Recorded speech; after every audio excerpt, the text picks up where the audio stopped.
Beef broccoli for today's video. Hindi na pinapatagal yan. Banata na natin yan. Let's G! Naambunan pala tayo ng baka. Galing sa bayaw ko. Hindi ko nga lang alam kung anong part to. So basta in-slice ko lang siya ng maliliit tsaka maninipis para madali siyang maluto mamaya. Tinimplahan ko lang yan ng Lea and Perrins, oyster sauce, liquid seasoning. Nilagyan ko rin ng paminta at naglagay din ako ng cornstarch. Sabay hinalo-halo ko lang yan. Then minarinate ko lang ng mga 1 oras yan. Then sa panggisa, kakailanganin lang natin yung mga basic na aromatics na ginagamit. In-slice ko na yung sibuyas, bawang, tapos yung luya, hiniwa ko lang siya ng maliliit. Gusto ko kasi yung kapit na kapit yung lasa ng luya sa sauce. Yun kasi talaga yung trip ko eh. Pero kung di naman kayo masyadong mahilig sa luya, kahit lakihan nyo lang yung slice or ontian nyo lang yung lagay ng luya. Ako kasi gusto ko yung ganyan, yung pino.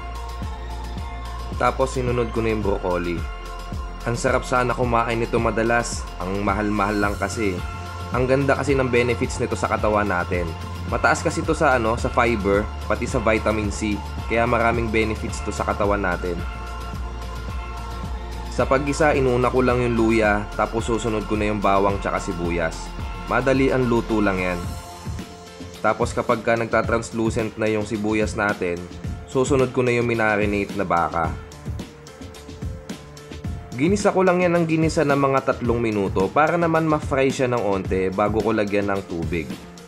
Onting tubig lang muna nilagay ko dyan, tas pakukulaan ko siya ng mga 30 minutes.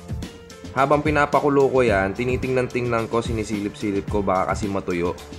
Kapag ka medyo nagdadry na siya, nagdadagdag ako pa unti-unti ng tubig. Pwede naman dagdagan ng tubig yan. Ang importante kasi dyan mapalambot yung baka. Medium heat lang din ang apoy, wag nyo mamadaliin. Nung medyo lumambot na nga yung baka, naglagay lang ako ng paminta tsaka ng 1 beef cubes. Tapos una ko nang ilalagay dyan yung binalatang kong katawan ng broccoli. Matigas kasi yung part na yan, kaya una ko munang palalambutin yan bago ko ilagay yung mga floret. Pakukuluin at tatakpan ko lang ng mga 3 minuto yan, tapos lalagay ko na lahat ng broccoli.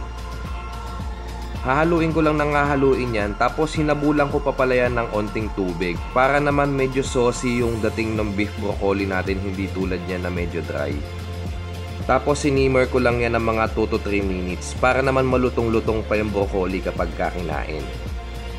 Alright, all goods na yan. At kung nagustuhan nyo nga yung ganitong malinamnam at healthy beef broccoli, palambing naman po ng like and share. Paki-follow na rin po ako para everybody happy.